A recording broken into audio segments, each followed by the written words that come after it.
आज सकाळच्या कामांना सुरुवात करण्याच्या आधी म्हटलं चला जरा 90sची गाणी लावू आणि आपण मिलेनियल जे आहोत ना त्यांना 90sची गाणी सगळ्यांनाच आवडतात असं मला वाटतं.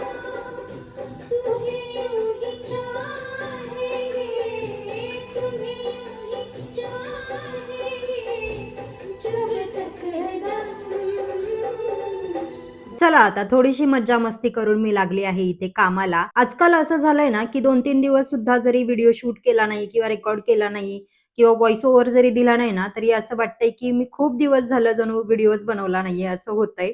तर चला असो, मी गुरुवारची पूजा जी होती आपली उद्यापन, तर ते दुसऱ्या दिवशी असं काढून घेतलं होतं सकाळी-सकाळी. खरं तर या पूजेमुळे ना मार्गशीर्ष महिना कुठे येतो आणि कुठे जातो हे सुद्धा कळत नाही. खूप बरं वाटतं ही पूजा वगैरे करताना. आणि ह्या गुरुवारची आता जरा सवय व्हायला लागली होती. तेच मार्गशीर्ष महिना संपला पण. गुरुवार कुठे यायचा आणि कुठे जायचा हे सुद्धा कळत नव्हतं. आणि 1 तास लागणाऱ्या गोष्टीला, 1 तासाच्या पूजेला मला 2-3 तास कुठे लागत होते ना, हे सुद्धा कळत नव्हतं. दिवस पूर्ण माझा त्याच्यामध्येच जात होता. तर आता कलशामध्ये आपण जी पानं वगैरे ठेवतो ना, तर ती मी 4 दिशेला अशी 4 ठेवत असते. तर त्यातलं पाणी असं झाडांना वगैरे घालून घेतलं आणि माझ्या रोजच्या छोट्या-मोठ्या कामांना सुरुवात केली. तर आता गाणं गुणगुणत जो माझा काही टाईमपास चालू होता, तर त्यावेळेस इकडे सगळं दूध उतू गेलं होतं.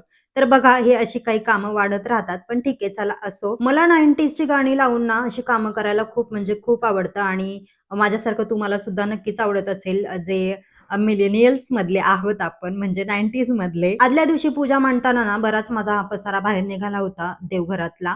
तर तोच मला इथे नीट लावून घ्यायचा होता. कारण ह्या गोष्टी जागच्या जागी असतील ना, तर घ्यायला सुद्धा बऱ्या पडतात. ऐनवेळी कुठे शोधाशोध करायची गरज नाही पडत आणि मला देवघरातल्या वस्तू जागच्या जागीच लागतात. अजिबात पसारा वगैरे असलेला मला मला स्वतःलाच नाही आवडत. तर त्यासाठी हे सगळं नीट लावून वगैरे घेतलं. आता थंडी चालू झाल्यामुळे ना आपण बऱ्यापैकी कमी पाणी पितो असं मला वाटतं आणि माझ्या बाबतीत हे होतंच. थंडी चालू असेल ना, तर मी भरपूर कमी प्रमाणात पाणी पिते. त्याच्यामुळे मी अशी बॉटल सोबतच घेऊन फिरत असते जिथे जाते तिथे आणि पाणी पीत असते. कारण पाणी पिणं हे आपल्यासाठी किती इम्पोर्टंट आहे हे आपल्याला माहीत आहे. जसं आपल्यासाठी इम्पोर्टंट आहे, तसं ह्या झाडांसाठी सुद्धा इम्पोर्टंट आहेच. तर त्यांना सुद्धा पाणी घालून घेतलं. झाडांना डायरेक्ट पाणी घालण्यापेक्षा मला असं स्प्रेने पाणी घालायला खूप आवडतं. कारण त्यांना जेवढं पाणी पाहिजे तर तेवढं त्यांना मिळतं आणि पानं सुद्धा एकदम स्वच्छ धुवून निघतात आणि झाडं सुद्धा एकदम हिरवीगार वाटतात. तर आता किचनमध्ये येऊन सगळ्यात पहिलं भांडे घासायला घेतली आणि ह्या समया मला आता ठेवून द्यायच्यात कारण आता त्या काही यूज होणार नाहीयेत. त्याच्यामुळे त्या सुद्धा घासून वगैरे घेतल्या. घरामध्ये पेंटिंगचं काम चालू होतं हे तुम्हाला माहितीच आहे. माझ्या किचनच्या वरती सुद्धा मला वॉलपेपर वगैरे लावायचा राहिलाय. घर कितीही सजवलं ना आणि कितीही घरामध्ये काम केलं तरी आपलं मन कधीच भरत नाही आणि माझं तर खरंच कधीच भरत नाही. काही ना काही चालूच असतं. अशाच अजून छोट्या-मोठ्या गोष्टी मी तुमच्यासोबत शेअर करेन. तर चला भेटूया नेक्स्ट व्लॉगमध्ये. तोपर्यंत बाय.